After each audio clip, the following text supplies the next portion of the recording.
Good afternoon to you, and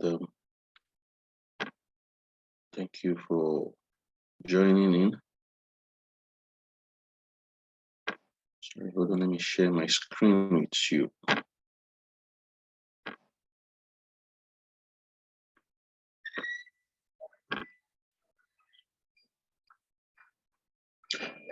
Okay, my name is Dr. Uja, and I'll be taking you on this course. It is titled PAD 326 Organization and Administrative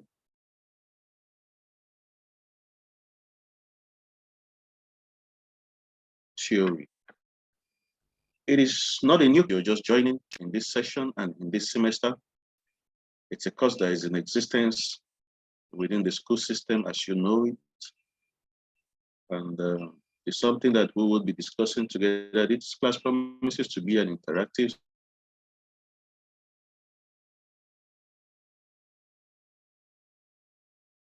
session.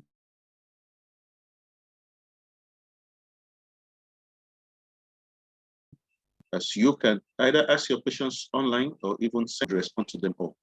Section to inform other persons of this time so as to improve on the knowledge that we'll be sharing from every member of the class. So one would most likely ask what administration is, or even what an organization is about. Because most times we hear of these concepts and then we use them loosely on our daily activities, but we might not have an in-depth knowledge of what these concepts are about, or how they function and how they are related and how they form the ideas that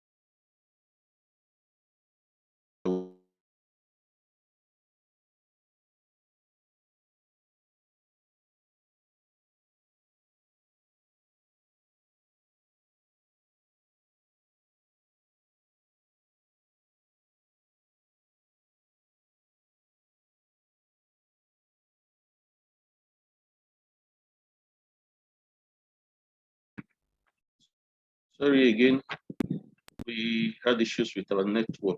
I just hope that the network would permit us to do what we are supposed to do in this class. So as I was saying, the whole idea is for you to understand what organizations are and what administration is about, and how organization functions within the confines of an acceptable administrative system. The course specifically aims at introducing you to organization and administrative theories and its basic principles, demonstrating how these principles can be applied, acquainting you with its broad concept, meaning, and characteristics. Having said that, administration involves cooperative efforts by a number of people to achieve certain objectives. It is obvious that these people must be organized so as to achieve the desired end. They should work in cooperation with each other, and all their cooperative energy should be directed towards the same end. This is possible with the existence of an organizational structure wherein their energies are channeled towards a common goal. So organization is prior to every administrative action. For no administrative action can be implemented without an organization. However, since organization is a very broad concept, our focus in this unit would be on its meaning and characteristics. What this statement is simply saying is that for an organization to function, there must be an element of administration, which tends to be the uniting factor between the goals of the organization and the individuals that are in the organization to ensure the actualization of these goals and objectives.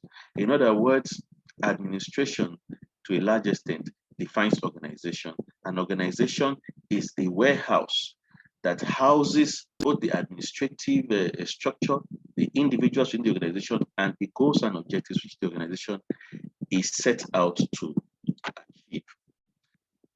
Having said that, the meaning of organization, according to the English dictionary, is the work of connecting interdependent parts so that each has a special function, act, office, or relation to the whole. According to J.M. Gans, organization is the arrangement of personnel for facilitating the accomplishment of some agreed purpose through the allocation of functions and responsibilities. It is the relating of efforts, capacities of individuals and groups engaged upon a common task in a way as to secure the desired objective with the least friction and the most satisfaction to those for whom the task is done and those engaged in the enterprise. In other words, organization is the formation of every human association for the attainment of a common purpose. For many writers on administration and management, organization is the act of putting things in working order. Critically speaking, however, the term organization is used in at least three different senses. Organization in this regard connotes the following: the act of designing the administrative structure. Some other definitions, as looked at by White, says it that organization is the arrangement of personnel for facilitating the accomplishment of some agreed purpose through the allocation of functions and responsibilities.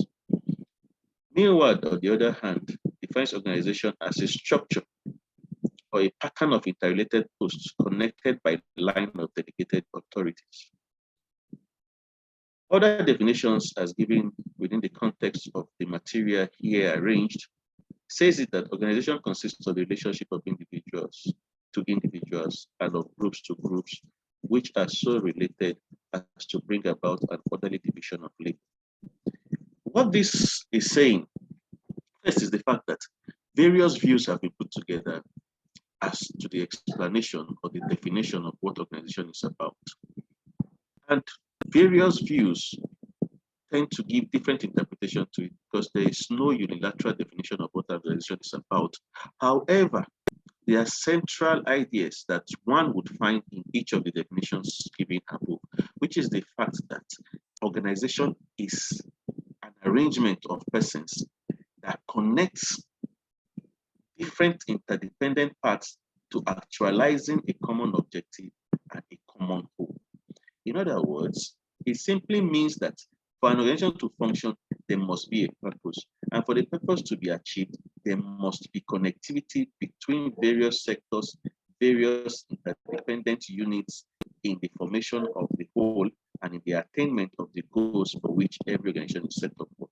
Like you know, there is always a purpose for having any organization or even an association.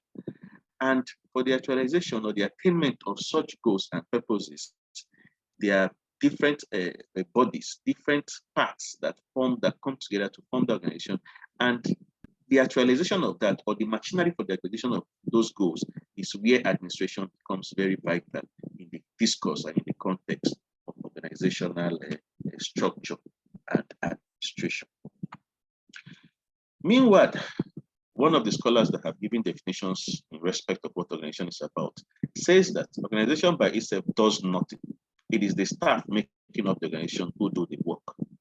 Garros, one of the scholars, also similarly highlights the importance of human element in an organization when he defines organization as the relating of efforts and capacities of individuals and groups engaged upon a common task in such a way as to secure the desired objective with the least friction and the satisfaction for whom the task is done and those engaged in the enterprise.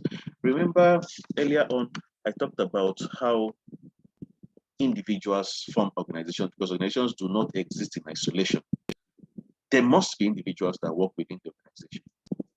And these individuals play different roles in the attainment of the overall goal or the end state of the establishment of the organization. And what this simply means is that for the organization to function effectively, the role of the individual cannot be overemphasized. And hence, to connect these goals and the activities of the individuals within the organization is what is termed administration. In other words, administration is the connecting pipe or the conduit through which individual activities translate into the actualization of organizational goals and objectives. Having said that, we shall be looking at characteristics of organization, and we began by looking at the traditional approach to the study of organization, tracing it to the olden days, where it is said that organizations were simple because human society was in its primitive stage. This, of course, does not mean that there were never large-scale organizations of the type we find today. It only means that the relationship pattern in the old simple organization was different from what it is today. In other words, from the earliest stages of organization, the complexity and the interconnectivity we see today in modern organization were not in existence. They were more simplistic, and the approach was more crude and primitive, and did not have the sophistication of modern day organization. In other words, it was easier and was more simple and was even narrower in scale and scope compared to what we have today. Giving an account of the pre-industrial scale organization, Sherwood writes, there were massively simple groups put together to perform a tremendous job that was simply the endless repetition of a simple one. Obedient to the principle that the organization is conditioned by the circumstances that give it rise, this group was structurally nothing but the innumerable repetition of but one human relationship, the one-way authoritarian relations, which in its pure form is that between master and slave. In other words, they were very simplistic and did not have the complexity of modern day organization. As such, the roles and the tasks that they were charged with were more simpler and easier to understand, unlike in today's world, where organizations now have attained some level of sophistication through technological advancement and the complexity in human relations as well. And as such, there is a sharp departure from what the traditional or legalistic approach of the study of organizations were to the scientific and the modern day study of organization. However, today, the old master-slave relationship is a far cry.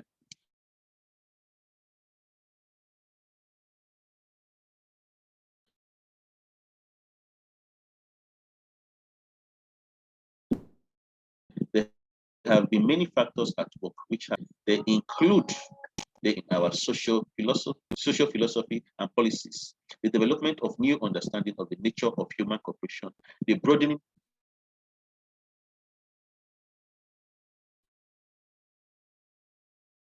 a range of organizational goals and the addition of tasks. Most organizations put 5 basic characteristics of an organization. These are membership. You know, from the very onset, we talked about how individuals form organizations and how the role of individuals determine the actualization of organizational goals and objectives. What this scholar is simply saying is that organizations must have membership.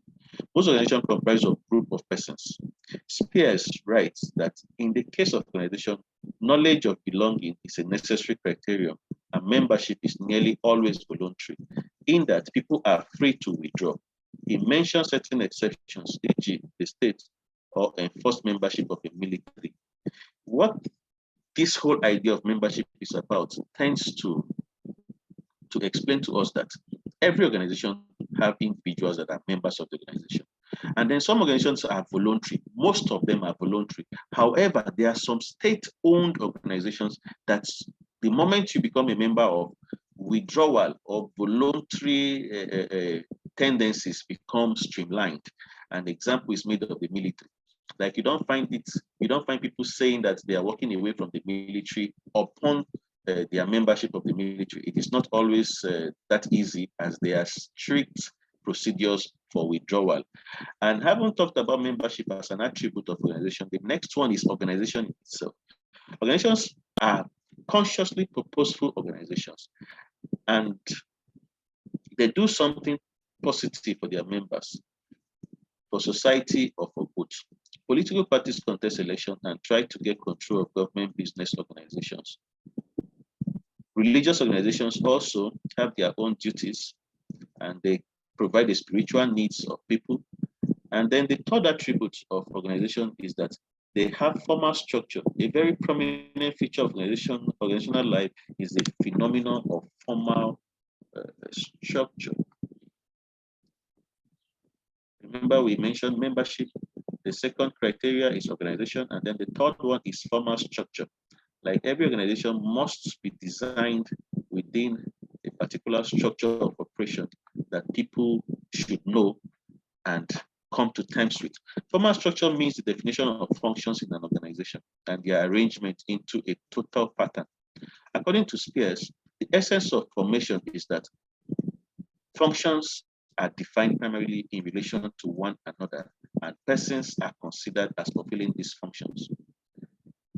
What this is saying is that within the context of the formal structure, individuals are accorded roles that they play in the actualization of the objectives for which the organization is being established.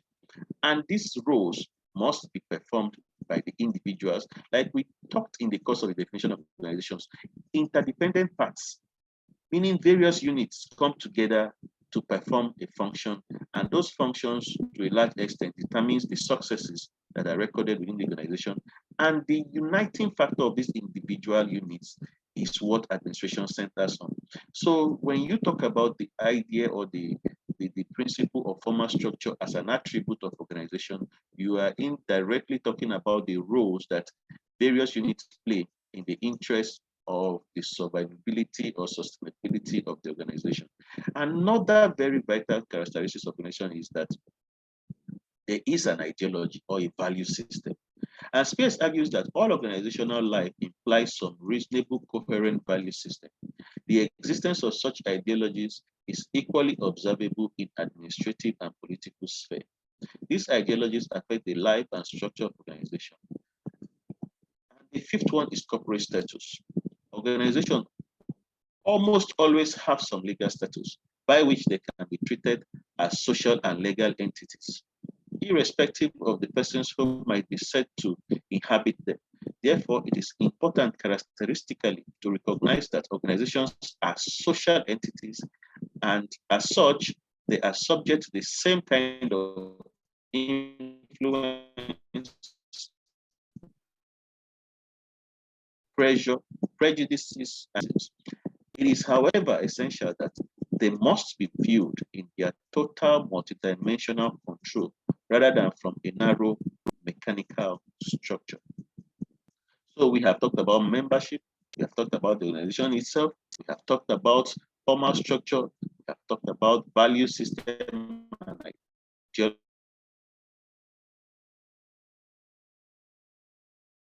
ideologies, and the corporate characteristics of an organization. And they all have different perspectives that one can look at them from. Like the last one that we talked about, corporate status, is simply the legal aspect or the legal framework through which an organization operates. And to a large extent, the legal aspect of an organization is what gives it life, is what makes it known, is what gives it recognition. And for the fact that there is a legal status of an organization, it means it can be sued and can also sue. In other words, it means that it is recognized by law, and its functions and duties are also clearly spelled out in its constitution, and it must be recorded by the government or the society where such organizations operate. And that legal status of an organization is what gives it the desired potency and the uniqueness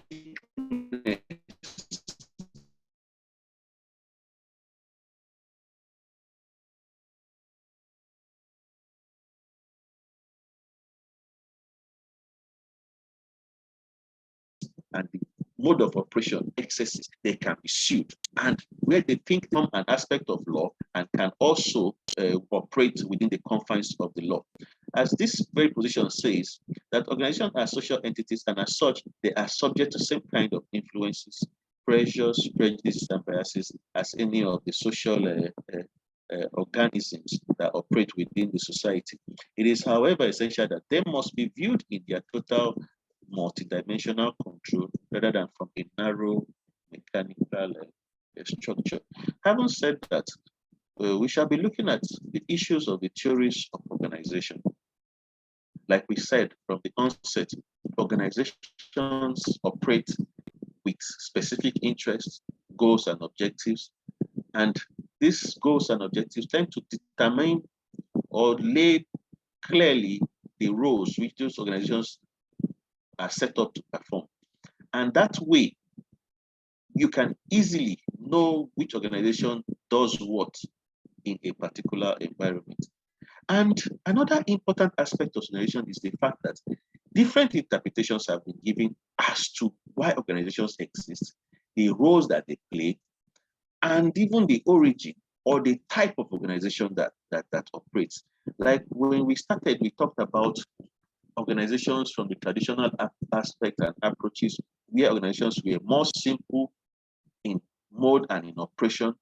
And we did the comparison of modern day organization and talked about the complexity and the sophistication that operates therein. In other words, this can also be likened to theoretical underpinning and explanations, where one can trace the origin of organization and the activities that hitherto were in existence to be linked to a particular theory. And even the complex nature of organization as of today can also be explained using theoretical undertones. And that is this aspect that we'll be discussing now, because there are various theories that have given explanation to why organizations exist and the roles that they perform as well. And in terms of the formal structure of organizations as well, those theories tend to give their own various views and interpretations within these confines. There are an array of theories that sought to explain organization, and we shall be looking at some of them. Meanwhile, the statement here has it that there has been a heavy flow of current literature on the theories of organization. They include theories like the behavioral theory, the group theory, concept of informal organization, motivational approach, quasi-mathematical approach, human relations approach, and a host of others. But none among them can be said to be entirely satisfactory. It is perhaps on the account of the fact that the study of organization is still in its infancy. On the whole, studies of administrative organizations have tended to cluster at one or the other of two roles. At one end is the traditional mechanistic engineering approach to the problem, and at the other end is the human behavioral orientation, in which sociologists, psychologists, and anthropologists have most prominently given their own explanation interpretation as to why organizations function the way they do. These two theories are quite opposite to each other, and their contrast involves the value system of each position. Social scientists at the opposite row talk more about the humanistic attitude towards the actors in organization, regarding authority, for example, as coming from within the group rather than from the top down. Let us study these two theories in details. We'll begin by looking at the structural or functional theory. This theory is also known as traditional or mechanistic theory of organization and a classical theory of organization. According to this theory, organization is a formal structure of plan amenable to creation in accordance with certain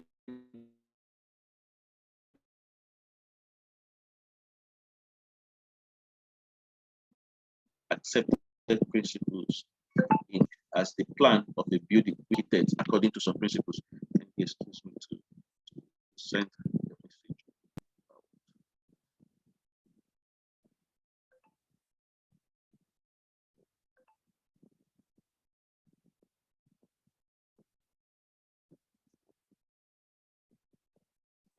So as I was saying,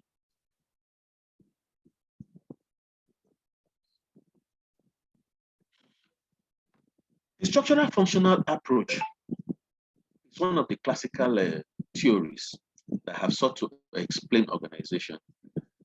And, it shares certain attributes with the traditional aspects which we talked about earlier on, that tends to give interpretations to the functions of organization, looking at the structures and the functions they perform without looking at the internal workings or the activities of the individuals that make up the organization. The whole concept of the structural functional theory is based on two assumptions. First, the theory assumes that there are certain fundamental principles which an organization can be built up to meet the requirements of the contemplated or proposed activity. And second, is that the job is incumbent. By now, it is obvious that this theory regards organization as a machine, herein the human beings are made to fit like cogs.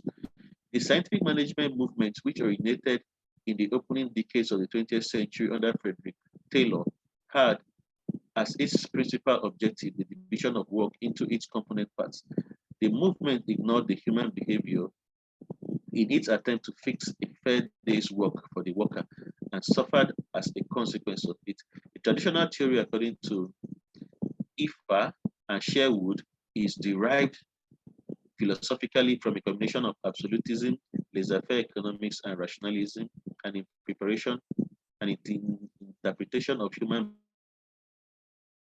behavior based on the automation. What this statement is trying to say is the fact that the structural functional theory has some attributes of traditionalism, where emphasis is placed on the structure and the function of organization. In other words, the human beings that are within this organization are equally treated like the tools or the machineries that operate within the organization.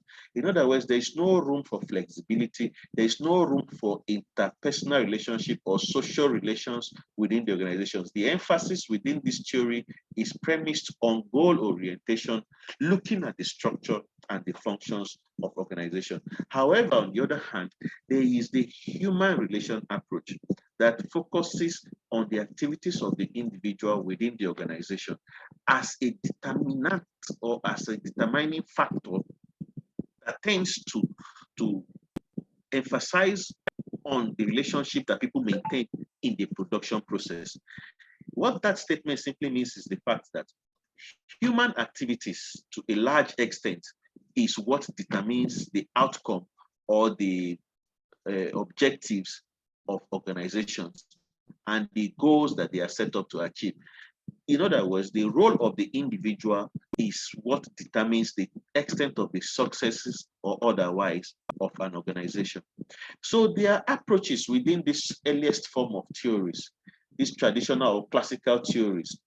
And one of them is even the scientific management theory by Frederick Taylor that we have mentioned here. Aside the structural functional perspective that we have just discussed here, another element of it is the scientific management theory, where individuals and the activities that individuals carry out within the organization is not a primary determinant of it's not the primary concern of this theory. Rather, the end result that is being gotten from the structure and the functions of an organization is what this theory looks at. The emphasis is more on the role that machines play. And even the workers that work in these organizations are equally treated like the machines. And the emphasis or the result is what is being focused on. As such, there is no room for individuals to relate. There is no room for the flexibility that human beings are known for when they work in a common environment. As such, the role of the individual is played down compared to the objectives or the goals or the principles of the organization. It originated in the pre-democratic climate of the 19th century industrial institution, and the validity of this observation is attested by its metamorphosis, command, control, direction, and communication through channels. It believes that personalities in the job do not count. Remember, I talked about the emphasis being on the goals of the organization and the human relations or the humanistic aspect of the organization is played down. And that is what this statement is saying, that the personalities on the job do not count. People must adapt themselves to organizational needs. And that those who are unable to meet job demands should be discarded. This theory further assumes that workers are always motivated by rational choice, which makes them to behave like an economic man when faced with alternative choices. In the words of L.D. White, organization is a formal declared pattern of relationship established in government by law and by top management. It is based on the nature and volume of work to be done and is dictated by the requirements of efficiency in the sense of securing the most effective use of men and material by the need for responsibility. What this statement is trying to say is that the interpersonal relationship or even the need of the individual that work in the organization is not a primary focus or consideration within this theory. Rather, the ends is what matters. The achievement or the productivity level of an individual is what matters. So in other words, there's no room for interpersonal relationship here. Even when a person is sick under this theory, the assumption of this theory is that you don't even have your personal life. Your life and everything about you revolves within the operationalization of the organization. As such, your needs are not a paramount agenda or an idea within the functionings of this theory. Like everybody is treated like the way machines are treated, and the whole idea is for goal orientation or for increased productivity. And at best, you are only paid stipends, which is the aspect of the workers being described as economic men within the organization. This organization, within this theoretical underpinning, tends to state that it is established and supported by authority and can be set out, although imperfectly, on a chart or diagram. It is normally the dominant set of work relationship. The underlying ideas of traditional theory is that it takes an administrative view of human relationship. It considers human behavior to be completely rational and ignores the irrational or non-rational elements in human nature. It considers the economic incentives to be the sole motivating factor in human life and does not take any note of the psychological factors. It assumes that individuals are immune from the control of groups and other social factors. It takes a mechanistic view of organization and ignores the dynamic nature of organizational behavior. It still boils down to what we have been trying to say, that the willpower that individual exhibits within an organization is neglected within this theory. They think that the motivation for people to work is economic alone. As such, the psychological aspect of the roles that individuals play is not a reasonable factor within this organization, within this theory. What this theory simply emphasizes is that human beings are rational beings, and that every activity that a human being does must be in sync with the machineries that operate within the organization. As such, human beings are treated like machines. The emphasis within this theory is that work must be done. Whether the role or the activities or the challenge an individual face impedes the productivity level is not considered within this theory. And that is why it is considered as too mechanistic and too legalistic, and individuals are not viewed as human beings that interrelate and have some aspect, psychological aspect that defines their behavior and tends to either improve or impede productivity. This theory does not consider the relationship that exists between individuals or what an individual is faced with in the course of his duties. The theory takes into account only the formal relationship in an organization and ignores the informal relationships. This approval bears the stamp of the engineer seeking scientific precision, logical structure, and the best way of performing an end, and of relating the parts to a unified whole. This theory, based on its excessive emphasis on productivity and logical structure and formal principles, that the individual is not allowed to exhibit any social relationship within the organization, has aimed it some criticism, and people have come out to say that the theory does not entirely explain the reason why organizations are formed, but rather has some shortcomings, and hence there's need for advancement. One of the criticisms that have been labeled from this analogy of how this theory applies to the functioning of organization is the fact that it has been said to be mechanistic, and the approach is faulty in more than one way. It ignores human elements in an organization. Like the emphasis is all on productivity to the detriment of the interpersonal relationship that exists within individuals in an organization. The importance of human element in an organization has been stated by Henry Fayol in these words: if we could eliminate these human factors, it would be easy enough to build up an organization. Anyone could do it if he has some ideas of the current practice and necessary capital, but we cannot build up an effective organization simply by dividing men into groups and allocating functions to them. In other words, we must know how to adopt the organization to the place where they can be of most service. Thus, human factors should never be ignored in any theory of organization. As Dimmock says, the dependent parts should form a unified team, while the interdependent parts are made up of those who must be directed and motivated, and whose work must be coordinated in order to achieve the objectives of the enterprise. In fact, any attempt to solve human problems without considering the human factor is bound to meet with failure.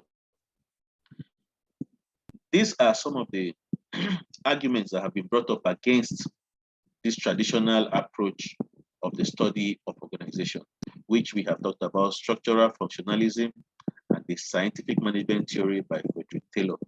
They have together given a background knowledge of how organizations function, and criticism have also been brought up against them by saying that the emphasis or the disregard for the human elements that make up the organization, it makes it hypocritical, and as such that any human organization that does not take into cognizance human problems is deemed to be unfit and is bound to fail. Also, we shall now be looking at the other variant of it, which we talked about earlier on, which focuses on the psychological aspect or the social aspect of the human beings that make up the organization. And going by that, there's the human relations theory. The late 1930s marked the emergence of a revolt against traditionalism in organizational theory. Remember, we talked about the structural functional analysis, scientific management theory to be attributes of the traditional approach to the study of organization. So here is now a new variant, which is the emphasis on the human relations aspect, and it is called the human relations theory, that tends to focus now on the role of the individual in how organizations function. This revolt came from a number of sources, movements, and schools, which were critical of the narrow and limited concept of organization held by the traditionalists. It was a revolt against the dehumanization of organization and against the belief of regarding human beings as cogs in the machine. Elements of this new approach. The main element of the new approach are an explicit recognition of the place of values, emphasis on questions of methodology, a changed conception of jobs or position, an acceptance of the fact that government employees are human beings who work as members of a group. An organization is a social institution. What this theory is trying to say is that it is first of all a departure from the traditional aspects of the explanation of organizations.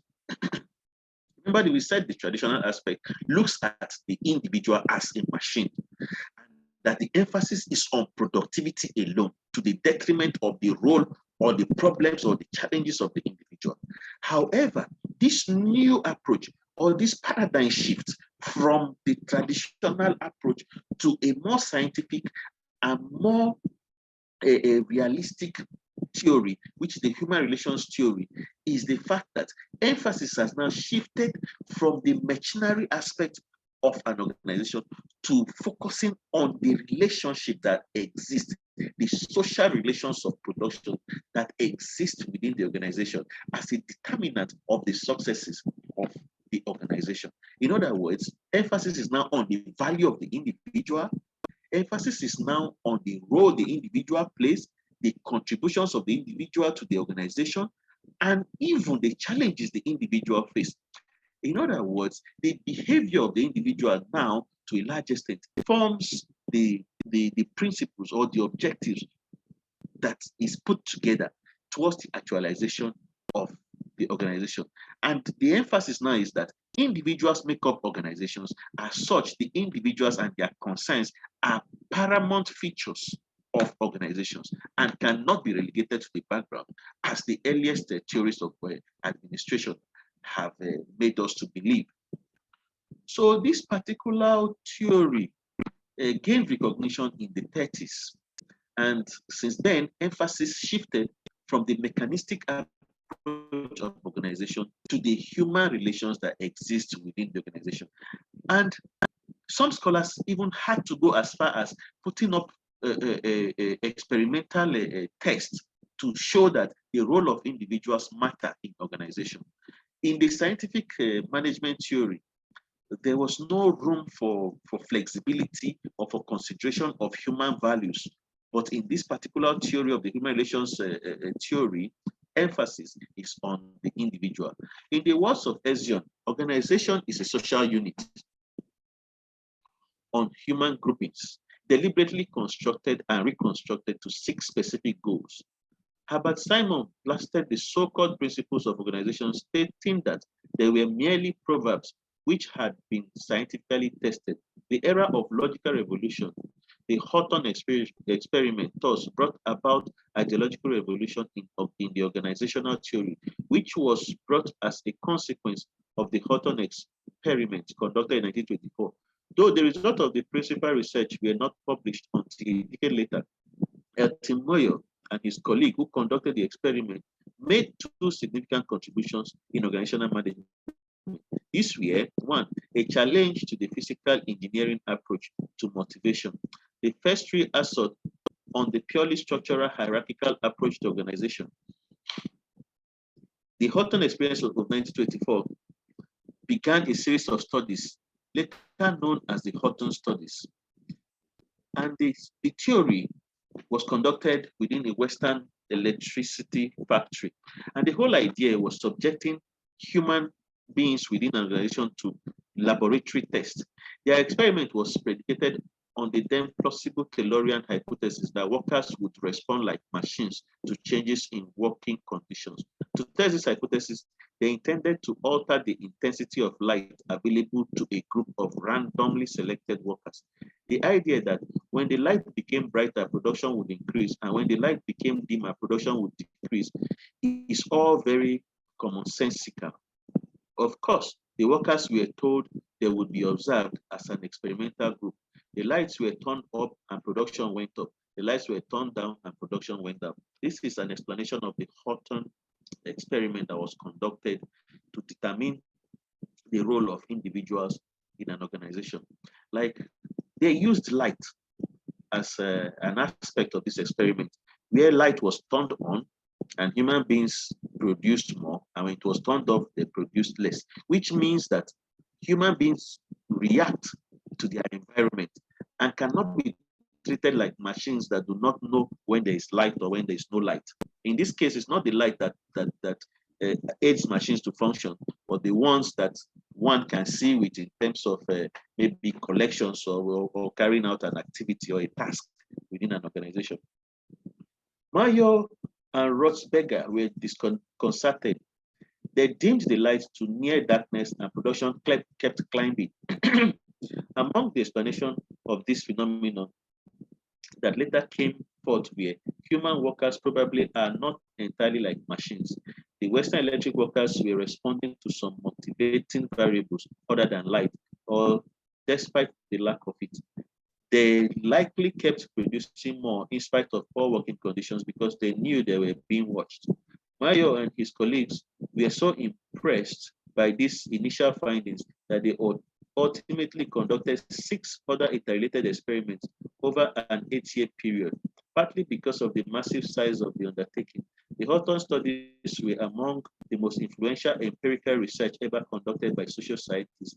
Most notably, they produced the famous term Houghton effect, or the tendency of people to change their behavior when they know that they are being observed.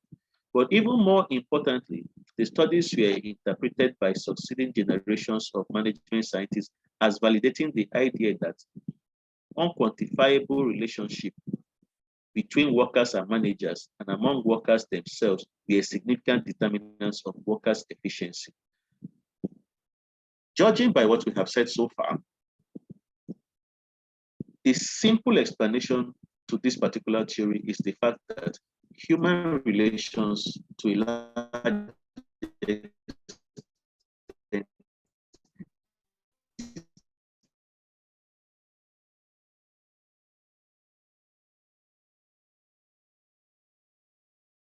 determines either the productivity, the interpersonal relationship that exists that an organization can recollect on the relevance of the human beings that make up the organization, stating that people respond or react to certain principles and even motivations, and even the fact that they are being watched to a large extent determines their levels of productivity. In other words, human beings cannot be equated or be treated as machines. Rather, they are humans, and the social activities matters, and the values that the workers have equally matters, and as such cannot be relegated or cannot be subjected to the levels of the operationalization of machines. As such, the individual must be at the heart and the core of decision making in an organization.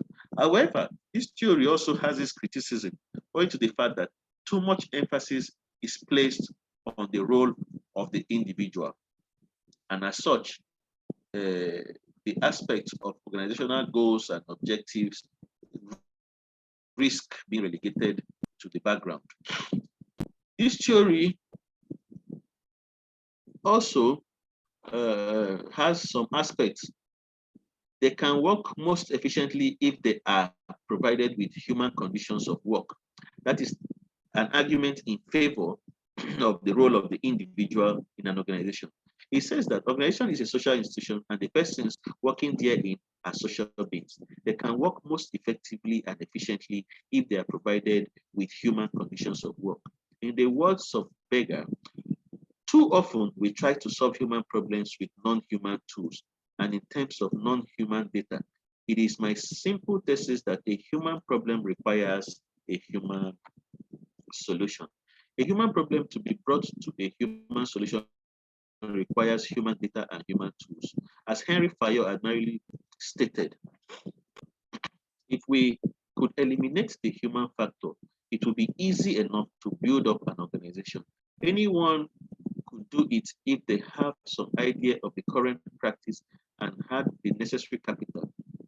But we cannot build up an effective organization simply by dividing men into groups and giving them functions. We must know how to adapt the organization to the requirements of the case and how to find the necessary men and put each one in place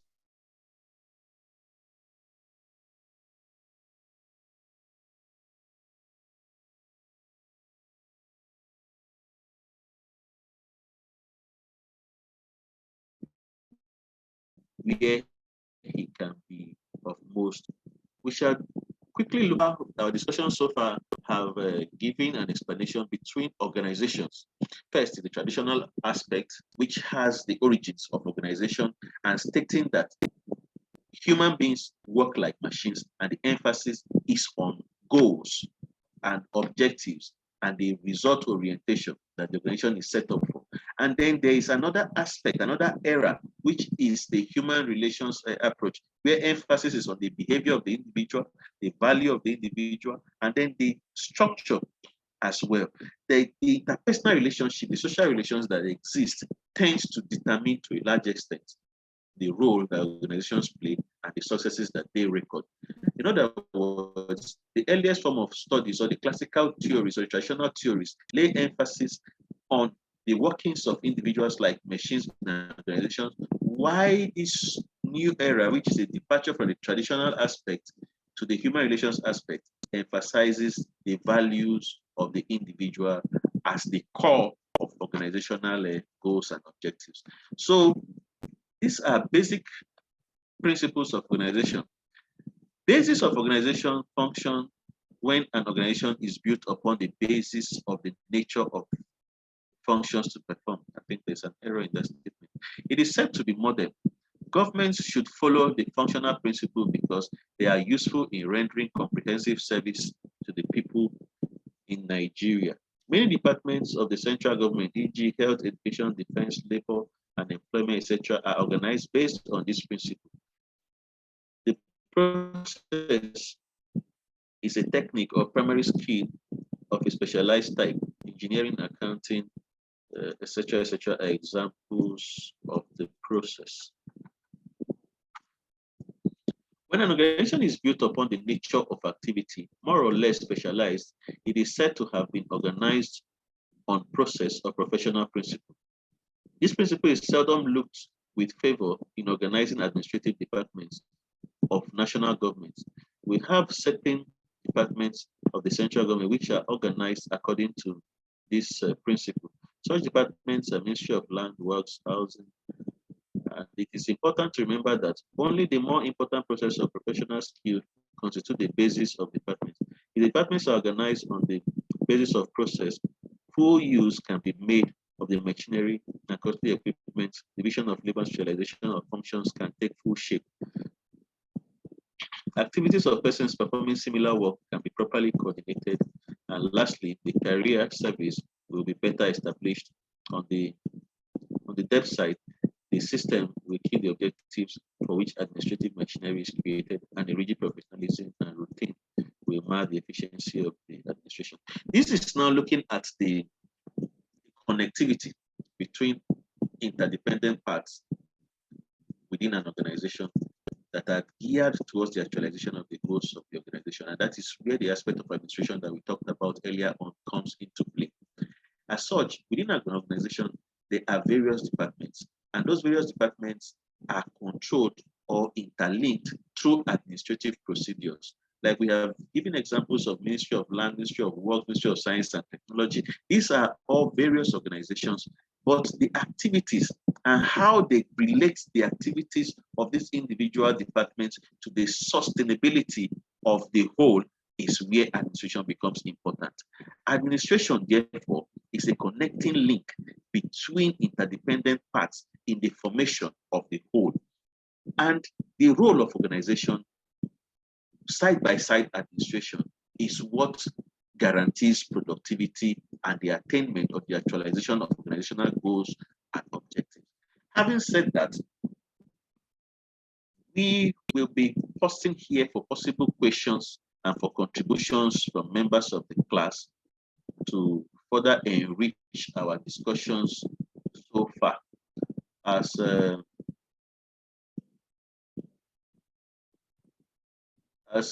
we should equally give our own perspective and our views of our understanding so far that we have gotten today.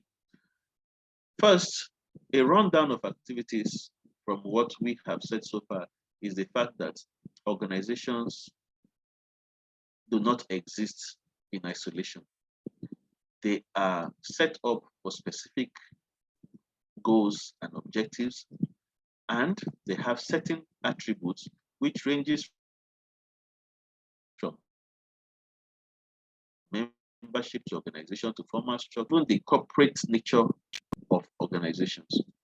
We have also given two broad categorization of the theories or the explanations as to how organization functions, the roles that they perform, and the complexity or the simplicity of the organization. We have looked at the scientific management theory, we have looked at the structural adjustment, structural functional theory, that are aspects of the traditional school of thought that lays emphasis on the activities of the individual to be similar to the machines that operate within the organization. And we have also looked at the departure from the traditional approach, where emphasis was now placed on the role of the individual, the behavior of the individual, the value system of the individual to be determinants in organizations and how organizations function. As such, the relevance of the individual forms the basis for the scientific or the behavioral aspect of the study of organization. And hence, there's the argument that the role of the individual reigns supreme and should not be relegated to the background in the discourse of organizational theory and how organizations function.